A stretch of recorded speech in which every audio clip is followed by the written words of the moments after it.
My name is Victoria. And this is my story. It was night, and I was angry with my mother.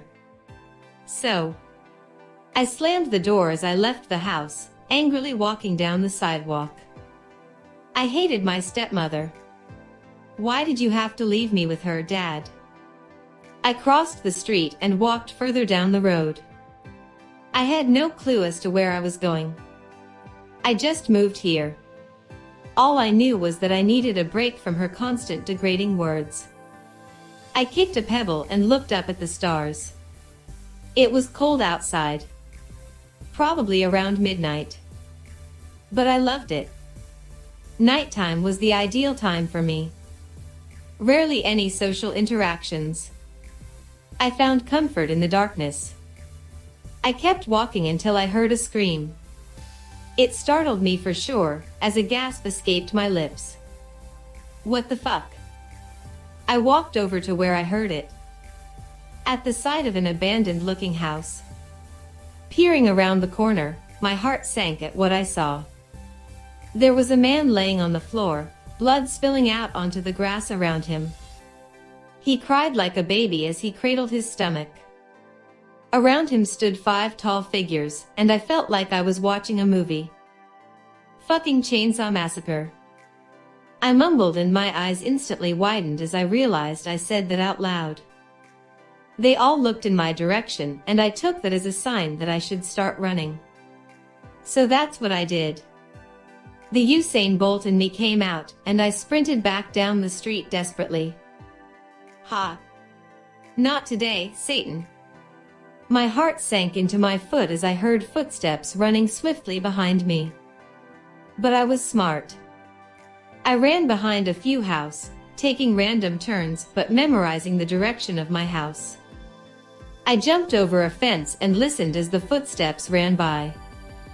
I did track at my old school, so this was honestly a breeze to me.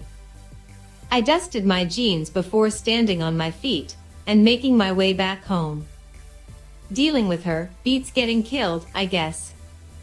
Truth is, she was beautiful. I loved every aspect of her appearance. But when my father died, she decided to take out her grief on me.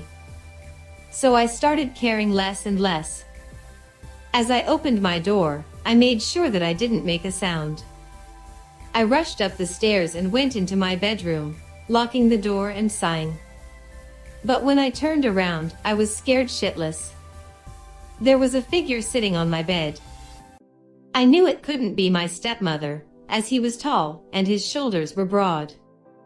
His exposed arms were covered in tattoos, straight down to his fingers. He stood up and I caught sight of his face. He was fucking gorgeous. His eyes were a color I couldn't describe. A blend of silver, blue and green. They shone brightly under the dim light of the moon. His jaw was perfectly sculpted, and his eyebrows were arched naturally. His lips were almost red, and he licked them before crossing his arms, and that's when I noticed the gun in his hand. Done? His extremely deep voice asked, making me shiver against my own will. This must be the sexiest man I've seen in my entire life. He had a scar running through his eyes, giving him a look that screamed death. Dear God, if this is death, could you please resurrect me so he may visit me again? Amen. He rolled his beautiful eyes before aiming his gun at me. I was scared, but my outside appearance didn't show it. I was poker-faced. Absent-mindedly I started humming the song, and amusement flashed in his dead eyes. He lowered his gun before placing it in his waistband. I sighed in relief, letting out a breath.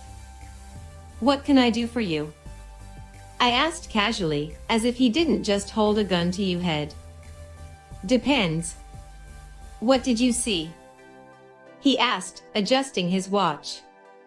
Not a nothing, I'm legally blind, I mean fuck. I rambled and his eyes scanned my face. His features told me that he wasn't as old as I thought he was. He looked to be around my age. Tattoos ran up his neck, and he ran a hand through his hair. You're new. he stated, and I nodded, wondering how he knew. This was a big city, after all. How'd you know? I asked, and he tilted his head slightly. You don't know who I am yet, he answered, and I furrowed my eyebrows. You'll see. He shook his head before going over to my window. That's weird, you know, appearing in my room like that, I stated, leaning against the door, his lips tilted at the end slightly, a sign that he has smirking. Goodbye, Victoria, he said, and I was stunned. He disappeared into the darkness as I blinked, like he was never here. How? I live on the second floor, and I knew for a fact that there was nothing to climb onto to get into my room. Even if you jumped, there was nothing but hard concrete below. And again I asked, what the fuck? Shaking it off, I locked my window and took a shower before laying in bed. Tomorrow would be my first day of school here, and I was honestly not thrilled. You know that thing teachers make you do, where you stand and introduce yourself? I always try to act like my legs won't move. It never works, trust me.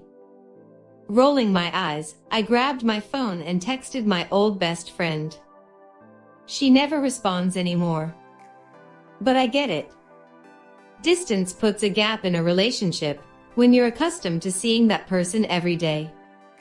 But I also knew that when you wanted something to work, effort was needed. In this case, there was no effort, and after a little coaching I decided, fuck it.